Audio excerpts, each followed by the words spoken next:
Hey man, welcome back to the protest. With your boy Tone. No intro. I'm back with another video. If I guess what AET to go to God for God's right now. For God's up and doing people here for all you wonderful people in Jesus Almighty name. Pray amen. Today's video, I got a reaction video for y'all, and this is to the Rivera Martin Mayhew press conference. They have pre-draft, so we're going to talk about the pre-draft presser and what they want to do at 16. They want to trade down. All those things will be answered in today's video. I'd rather just react to with you guys because me watching the video and taking notes and then just giving you guys my thoughts, it takes longer. So I want you guys to just watch this with me, and then we can all get our thoughts in the comment section. So see what they're talking about. See what they're talking. Hey guys, thanks for the time. Ron, we'll start with you. Going into this draft, how do previous drafts experience last year, 2 years ago, 5 years ago? How does that impact it, or is every situation kind of new? I think every situation is kind of new. This year we feel very comfortable going into the draft. I think a lot of things that we did in free agency really helped us an awful lot. I thought Martin and the personnel group really came to us with a lot of positive players to look at. We were able to choose, several guys that we feel very strongly about. We took a couple starters from other teams and, put them on our roster, and we feel like we did some good things. Martin, one for you. How do you balance positional importance? Because it's clear in the NFL what positions matter most versus best player available, particularly in the first round. Yeah, well, I mean, that's a process that we always talk about in the personnel department. It's important to address those needs. And to have key players at spots that are value spots, but you gotta have a balanced team. You gotta have a deep team and a balanced team across the board, and that's what our focus is. Again, what Coach said, I thought in free agency we added some guys that some starters from other teams, two offensive line starters from very good teams, from playoff teams. Added a linebacker, quality player there. Added Jacoby. So we did some things in free agency that we think will be very beneficial going into our draft. And I'm going to pause, but I think overall they did a solid job in free agency. They did pick up two starters. I do believe that they think Nick Gates is a starter, and I know they think Andrew Wiley is a starter. So at least center through right tackle, they're straight on the line. Now it's whether they believe in Charles Leno or not, and who they believe at left guard, or they want to draft another left guard. So that's something you want to keep in mind as well. But this is going to be interesting to see how they handle the first round on Thursday night. I feel like we have the ability to go anywhere in this draft. Yeah, okay.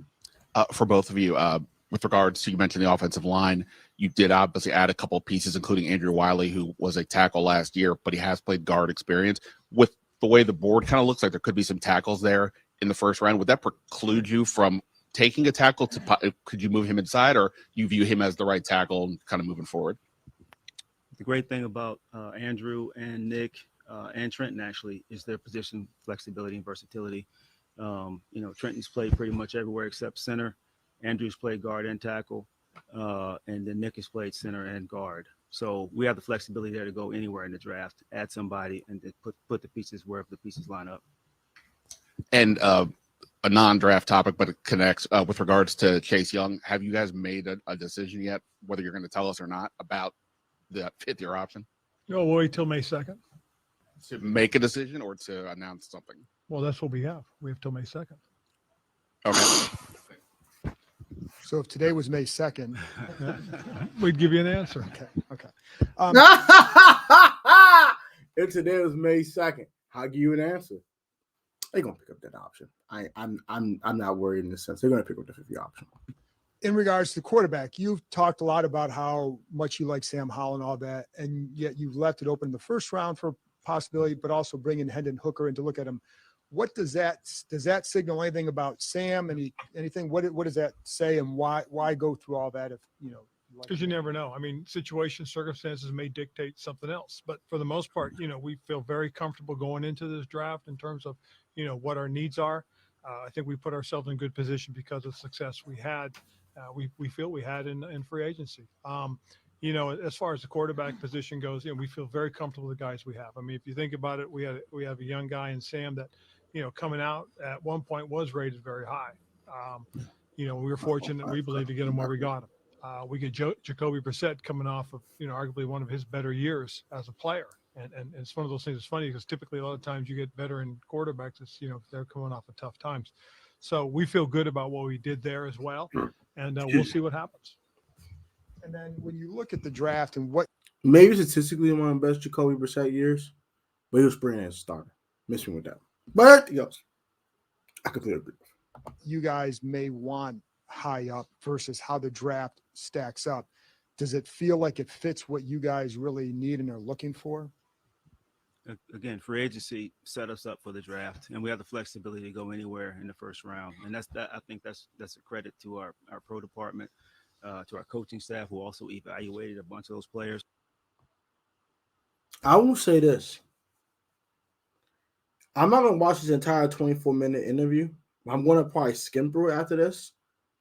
Do not be shocked if the Washington Commanders draft an edge rusher at 16. They're saying BPA, and they keep saying that they want to draft the best player available, and they're saying they can go anywhere because they won't shock you. They don't want to shock you with this. They want you to understand they can go any way possible in this draft, including drafting Chase Young's replacement. Don't be shocked. Something to keep in mind. I think we're set up in really good shape going into our draft this year. Because for both of you, does having pretty much any option at 16, does that make this process more difficult? Does it make it easier? I think it makes it, pretty much what it is. It's going to happen, what happens in front of us all the way up to the 11th pick. Because, we have obviously what we want to do is put a group of guys up there and say, okay, now these are the 5 guys that we see coming to us. What's going to happen in the next 5 picks? So we're going to have to react to what happens. Is it easy? It could be, depending on what happens in front. I mean, and that's the truth of it, Nikki. We're at a point where we have to react to what's in front of us first. And then separately, the news of a tentative agreement with Josh Harris's group to purchase the Commanders. What was your reaction when you heard that news? What is your reaction in trying to prepare for the draft while also kind of hearing all this in the background? Yeah. Well, I mean, as far as what's going on with the sale, that's not a question for us. How do we react to it? Well, until it's done, there's really not much to say. And so we're going to stick to what we've done in terms of our preparation. We're going to stick to the plan that we had talked about back in February as a group, sitting down with Marty, with Rob and, and Eric, pretty much our upper personnel department, and just talked about what we wanted to do and what we needed to do going forward. I made a comment earlier about being able to roster build, and just to be clear about it, it's because of the situation we're in with the young quarterback now. We were able to go out and do a lot of things in free agency and positive things. We got, as we talked about, we were able to get 3 starters off of 3 playoff teams. And that feels pretty good, especially for the positions we got them at. So we feel very confident, very comfortable going forward. Just because Cody Barton was a starter for the Seahawks and not make him a good player. But I do understand the concept they're trying to put out there. Nick Gates is going to be interesting. He's probably the most interesting pickup because we don't know what's going to happen with Chase Roulier.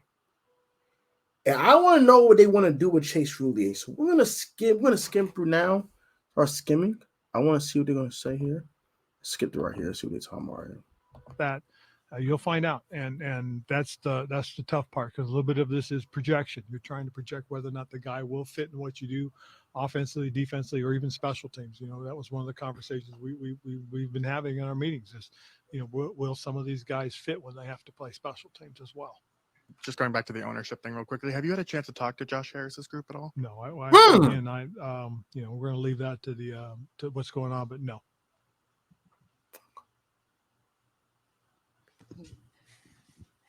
Hey there, Ron. Just listening, and you've used the word confident, comfortable, saying how you feel right now going in. Could you elaborate a little more? Why is it that right now you're all smiles up there? Well, just because I think I'm very encouraged with the turnout we've gotten.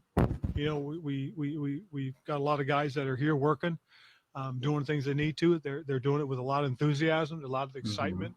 Mm-hmm. I think a lot of it has to do with what we've done on the offensive side, bringing in Coach Bieniemy. I think Eric has brought some optimism, and you listen to the guys talk about it.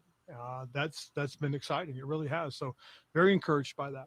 And so I kind of like where we are in terms of our positions. I like the players that we have.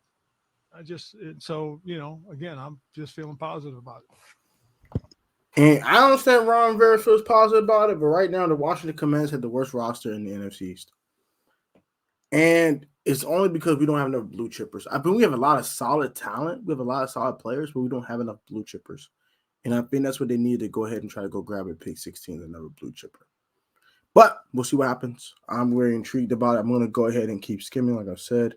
I don't want to watch this whole darn thing. I don't want to bore you guys. So just skipping right here. That's what they're talking about.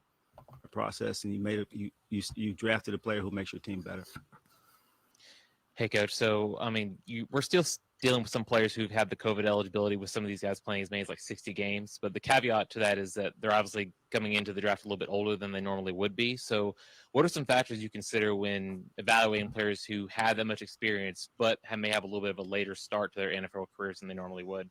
Well, that does come up. There's some guys that are 24 and 25, and I think there's a couple of even 26 that are coming out that have picked up the extra year, have had a redshirt year. They're coming out after 6 or 7 years.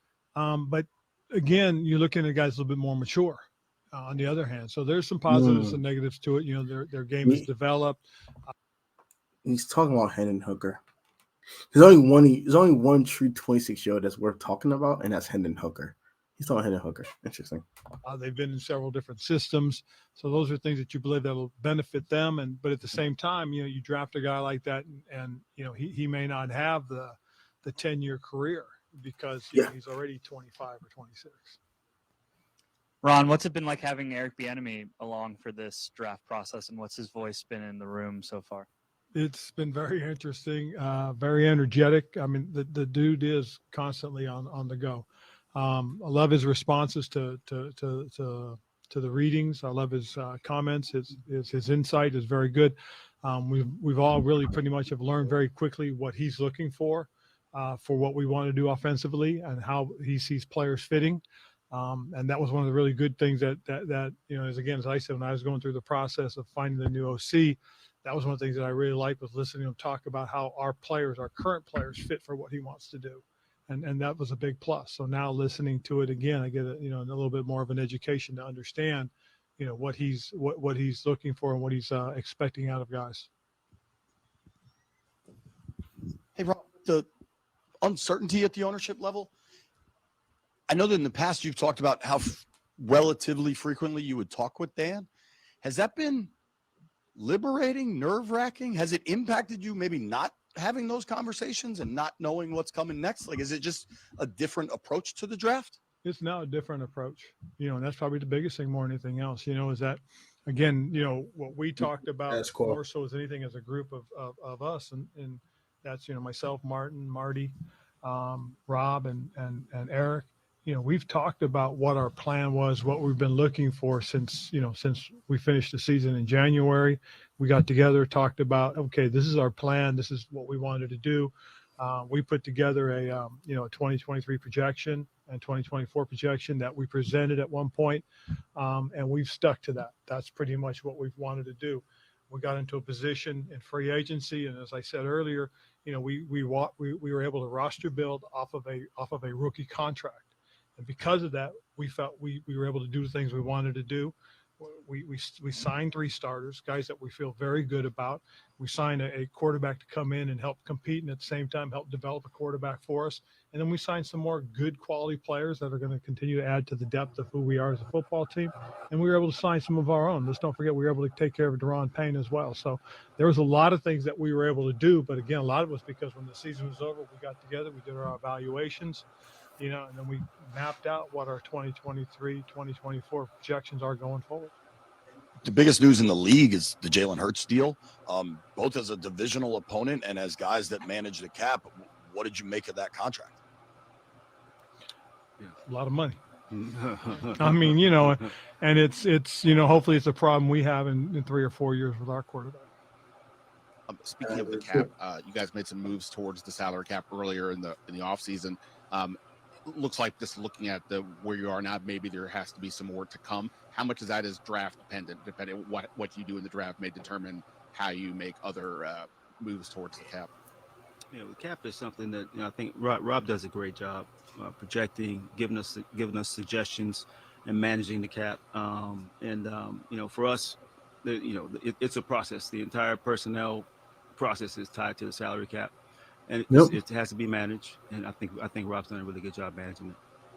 And we'll continue to manage it, right on through, whether it's the draft or just about, and we'll continue, with that until otherwise told. Just stress or added stress this year, knowing the uncertainty of the ownership picture for you all? No. I mean, it's business as usual. Fortunately, we've been very busy the last couple of weeks. So there's been a lot of noise out there, but we've been totally focused on this draft. And that's about enough. Yeah, I think that's about enough. Interesting press conference here by Ron and Martin Mayhew. I do think they might be thinking about trading down, just because they might want extra picks. They might want a 10-player draft. I was just skimming through some parts. I didn't get everything like I wanted to get, but it was just a lot to try to take in. So I wanted to just go ahead and skim through to get to the most important stuff. But they want to pick. I think they want to pick up Chase Young's 5th-year option. I would not be surprised if they do that. If they do that May 2nd as well, I'll be shocked if they declined. I'll be shocked. Seeing without a brace, I think that kind of makes them more confident to go ahead and pick up the option. What else I want to talk about here? They can go anywhere at 16, guys. They can go Bijan Robinson. Don't be shocked. Just don't be shocked.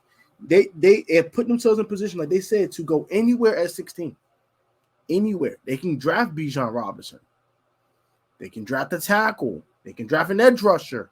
I think anything but wide receiver is in play. Anything but wide receiver. I don't see a wide receiver at 16, but I see anything else. Tight end, offensive line, corner, even safety, Brian Branch. They can go a multitude of places, and I will not be shocked if they drafted Brian Branch, if they drafted Bijan Robinson, if they drafted Dalton Kincaid or Michael Mayer. I would not be surprised if they drafted a guy like Miles Murphy. I'm going to give you guys 10 guys I think they're going to draft at 16. I'll be available. You guys will be coming back later on this week, maybe early next week, going to the final week of the draft process. And I'll be reacting to these things on Thursdays like you guys will be. I hope you guys enjoy. Like, comment, subscribe to the Protest Sports Network. Also subscribe to Life of Tone down below. And also subscribe to all my bros down in the description and follow WH on the daily on Instagram. Comment all your thoughts. And sorry about the longer video. You guys be easy, be safe, stay healthy, and I'll catch you guys on the next one. And have a great rest of your day and weekend. And I'll catch you guys later on this week. Peace.